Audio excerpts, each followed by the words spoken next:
Hello जी, नमस्कार। दोस्तों, आज हम बात करते हैं एकादशी के बारे में। क्या आप जानते हैं कि ऐसा एक वृक्ष भी है जिसकी उत्पत्ति स्वयं भगवान विष्णु की कृपा से हुई थी और जिसे देवताओं ने अमृत के समान माना है? जी हाँ, हम बात कर रहे हैं आंवले की वृक्ष की। और जिस दिन इस आंवले की वृक्ष की उत्पत्ति हुई वो दिन यानी आंवला की एकादशी का पवित्र दिन। आंवला की एकादशी मात्र एक व्रत नहीं, उस दिव्य कथा का पर्व है जब भगवान विष्णु की कृपा से पृथ्वी पर अमृत के तुल्य आंवला का वृक्ष प्रकट हुआ था। इस तिथि को चिंतामणि और कामधेनु की उपाधि भी दी गई है क्योंकि यह भक्तों के सभी मनोरथ को पूर्ण करती है। श्रीमद् भगवान में भी उल्लेख आता है कि जब नंद महाराज ने एकादशी का व्रत किया था तो स्वयं भगवान कृष्ण ने उन्हें जल से वरुण देव के पापदोषों से मुक्त करवाया था।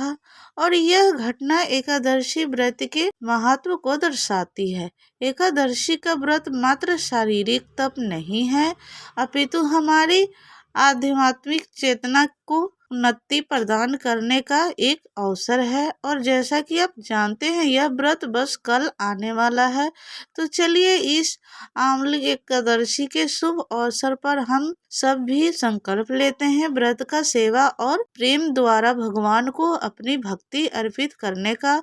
और इन दिनों वाली आंवला की एकादशी के उपलक्ष्य में अपने मन और चेतना को शांत और स्थिर बनाते हुए एकादशी पालन के लिए अपने आप को तैयार करने के लिए आइए तो हम इस पौराणिक कथा का श्रवण करते हैं। इस कथा के श्रवण द्वारा हम आने वाली आंवला एकादशी के लिए स्वयं को शारीरिक, मानसिक और आध्यात्मिक दृष्टि से तैयार करेंगे। तो चलिए कथा का आरंभ करते हैं। आंवला की एकादशी इसीलिए भी विशेष है क्योंकि इस दिन भगवान श्री विष्णु के प्रिय आंवला की वृक्ष की उत्पत्ति हुई थी। और एक समय जब ब्रह्मा जी की तपस्या से प्रसन्न होकर भगवान विष्णु प्रकट हुए तो उनकी आंखें से वात्सल्य रूपी अश्रु की कुछ बूंदें गिरी और यह बूंदें जब पृथ्वी पे गिरी तो उससे आंवले वृक्ष की उत्पत्ति हुई। हमारे शास्त्रों में किसी स्थान पर यह भी कहा गया है कि भगवान विष्णु के थूक से आंवला की वृक्ष की उत्पत्ति हुई है। दोनों ही प्रसंग में हमारे लिए महत्वपूर्ण बात यही है कि आंवला की वृक्ष यानी आंवला वृक्ष का सीधा संबंध भगवान श्री नारायण के साथ है, इसलिए वह हमारे लिए अत्यंत अपवित्र और पूजनीय है। एक समय युधिष्ठिर महाराज ने भगवान श्री कृष्ण से पूछा कि फागुन मास के शुक्ल पक्ष में कौन सी एकादशी तिथि आती है और उसका महत्व क्या है। तो उसके विषय में भगवान कहते हैं कि फागुन मास के शुक्ल पक्ष में आने वाली एकादशी को आंवला की एकादशी के नाम से जाना जाता है। यह अत्यंत काल्पनिक और मंगलमय एकादशी है जो बड़े से बड़े पापों को भी नाश करने वाली है। यह एकादशी चिंतामणि और कामधेनु के समान ही सब मनोरथ को पूर्ण करने वाली है। इसका पालन करने से व्यक्ति अपने पूर्व जन्म के सभी पाप कर्मों से युक्त हो जाता है और परम भगवान की शुद्ध प्रेम भक्ति प्राप्त करता है। तो जिस प्रकार काली और सफेद दोनों प्रकार की गाय सफेद दूध ही देती है, उसी प्रकार शुक्ल पक्ष और कृष्ण पक्ष दोनों की एकादशी समान रूप से मुक्ति प्रदान करती है। जो व्यक्ति एक एकादशी की महिमा का श्रवण भी करता है उसके भी समस्त पाप नष्ट हो जाते हैं। और एक समय नंद महाराज ने श्री कृष्ण के कहने पर गोवर्धन पूजा उत्सव का आरंभ किया और उससे रुष्ट इंद्रदेव ने 7 दिनों तक मूसलाधार वर्षा की।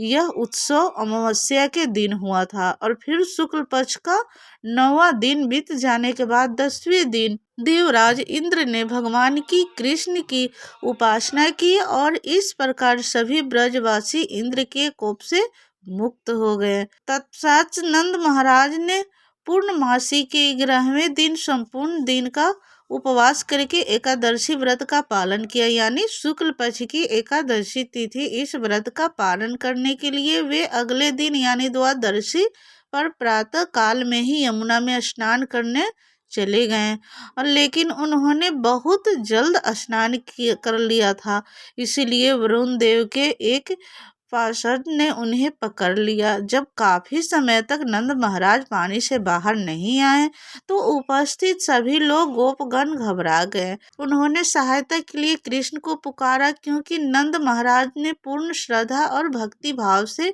एकादशी व्रत का पालन किया था, इसीलिए वरुण देव के पार्षद भी उन्हें कोई हानि नहीं पहुंचा पाए। आखिर श्री कृष्ण ने स्वयं जल में जाकर नंद महाराज को वरुण पार्षदों से छुड़ाकर ले आए। इस प्रकार श्री कृष्ण ने द्वादशी के दिन नंद महाराज की रक्षा की। हमारे शास्त्रों में ऐसे अनेक उदाहरण प्राप्त होते हैं जिससे एकादशी व्रत पालन करने वाले साधक की महिमा गाई गई है और प्रत्येक संकट से उनकी रक्षा हुई है। श्रीमद् भगवान में आने वाली महाराज अम्बरीश की कथा भी इसी बात का पुनरुच्चारण करती है। यहाँ भगवान का सुदर्शन चक्र द्वासा मुनि के श्राप से अम्बरीश महाराज की रक्षा करता है। तो चलिए अब हम देखते हैं फाल्गुन मास के इस शुभ अवसर में आने वाली आमलकी एकादशी का व्रत पालन करने की विधि क्या है। महाभारत के अनु पर्व में कहा गया है, अनायु श्यम दिवा स्वप्रमा तथा भय उदित साहिता प्रग निशा मासु तथा न व चिट स्वयं तो वो चारिणी। मंदिर में भगवान की मंगला आरती करनी चाहिए अथवा उसका दर्शन करना चाहिए। तपश्चात इस आमला की एकादशी व्रत का संकल्प लेना चाहिए। उसके लिए हाथ में गंगा जल लेकर भगवान के समक्ष जाइए और उनसे प्रार्थना करते हुए इस श्लोक का उच्चारण करिए। अगर आप संस्कृत में श्लोक नहीं बोल सकते तो कम से कम हिंदी में उसका अनुवाद अवश्य सुनना या पढ़ना चाहिए। यह श्लोक उसका अनुवाद इस प्रकार है, एकादश निराहार थी वा अहम परे हनि भक्ष्य में पुंडरीकाक्ष शरणम में भवा। इसका अर्थ है एकादशी के दिन मैं भोजन से विरत रहूंगा और अगले दिन ही अन्न ग्रहण करूंगा। हे पुंडरीकाक्ष, हे अच्युत, कृपया मुझे अपनी शरण में लीजिए, मुझे आपकी भक्ति प्रदान करिए। इस प्रकार संकल्प लेते हुए बाद अब समय है तुलसी सेवा का। तुलसी देवी को एक माध्यम उच्च आसन स्थापित करें। उसके बाद उन्हें आवश्यकता अनुसार जल प्रदान करें। उनके समक्ष घी का प्रदान दीपक प्रज्वलित करें। कुछ लोगों द्वारा ऐसा भ्रम फैलाया जाता है कि एकादशी के दिन तुलसी में जल नहीं डालना चाहिए क्योंकि तुलसी देवी उपवास करती है, लेकिन ऐसी किसी भी बात का समर्थन हमारे शास्त्र में नहीं किया गया है और इसीलिए ऐसी भ्रामक और तथ्य विहीन बातों को मानना कोई जरूरी नहीं है। लेकिन कल रविवार का दिन है तो इसलिए रविवार को तो पानी नहीं डालते हैं तुलसी देवी में, लेकिन आप मंडे को डाल सकते हैं। तुलसी देवी के समक्ष बैठकर हरे कृष्ण महामंत्र की माला का जाप करें। इस दिन आप जितना अधिक मात्रा में इस माला का जाप कर सकते हैं उतना अच्छा होगा। अधिकतर भक्त एकादशी के दिन 8 या 16 या 25 माला का जाप करते हैं। अग्नि पुराण के 12वें अध्याय के 6ठे श्लोक में कहा गया है कि एकादशी के दिन भरपेट खाना निषिद्ध कार्य है और उस दिन उपवास करना निश्चित रूप से भगवान श्री कृष्ण को प्रसन्नता देने वाली है। इसीलिए एकादशी के दिन हम उपवास का पालन करते हैं। पंचरात्र नामक ग्रंथ में बताया गया है कि एकादशी का पालन करने वाले वह व्यक्ति को एकादशी के दिन इन 5 चीजों का त्याग करना चाहिए: चावल, गेहूं, जौ, मूंग, चना, उड़द जैसी दालों का और मटर, फलियां इत्यादि सब्जियों, सरसों का तथा तिल का तेल। यदि कोई भी व्यक्ति इनमें से किसी भी चीज का सेवन एकादशी पर करता है तो उसका एकादशी व्रत टूट जाता है। अगर आपको आवश्यकता लगे तो इस दिन आप दूध, फलों का रस कंदमूल इत्यादि से बनी हुई चीजों का एकादशी प्रसाद ले सकते हैं। इस दिन अधिक से मात्रा में हरे कृष्ण महामंत्र का जाप करना चाहिए। श्रीमद् भगवान और भगवत गीता जैसे ग्रंथों का श्रवण और पाठ करना चाहिए। आंवला की एकादशी के दिन आपके घर के आसपास या मंदिर में अगर आंवले की वृक्ष है तो उसकी पूजा करना चाहिए। उसे धूप दीप गंध पुष्प और भोग अर्पित करने चाहिए। ऐसे करने से भगवान श्री विष्णु की विशेष कृपा प्राप्त होती है।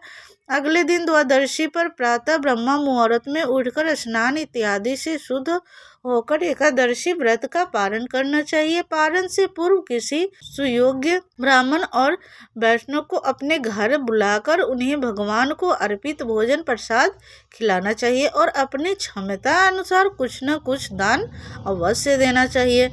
इसके बाद स्वयं भगवान को प्रार्थना करते हुए एकादशी का फल भगवान को अर्पित करते हुए और एक एकादशी व्रत का पारण करना चाहिए। पारण का संपूर्ण विधि जानने के लिए आप हमारा पारण कैसे करें यह वीडियो भी देख सकते हैं। इसके लिए आप हमारे चैनल में जाकर आप एकादशी का आप एक और जो वीडियो डाली हूँ वो आप देख सकते हैं।